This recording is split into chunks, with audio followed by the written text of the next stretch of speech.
So over here, you can see that I got a bunch of items, and if I were to select it and if I want to arrange it out, then what I can do is I can go to the file menu right here, and then over here you can see arrange is an option. So once you go to arrange right here, you can see that you can align everything to the left. So if you were to click on this, then what happens is that everything gets aligned onto the left according to the leftmost object that you select. Let me just press Ctrl Z right here to go back, and if you were to go around into arrange and go to align right, then it aligns itself to the right here. Similarly, you can go around over here, arrange everything to the top right here. You can go around, arrange everything over here onto vertical center right here, and similarly you can see you can arrange it out in different ways. You can also distribute this into horizontal spacing right here for equal spacing. So just like this, I'm just going to go around, bring in some objects right here. So just gonna click and drag it, gonna go around into file, gonna go around over here and distribute to horizontal spacing, and you can see that is how it distributes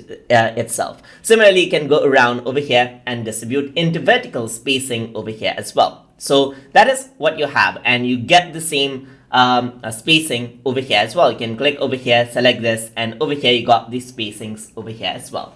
And that is how you can use the arrange option inside of Figjam file in Figma. So I hope you guys learned something as always. And as always, please like, comment, share, and subscribe.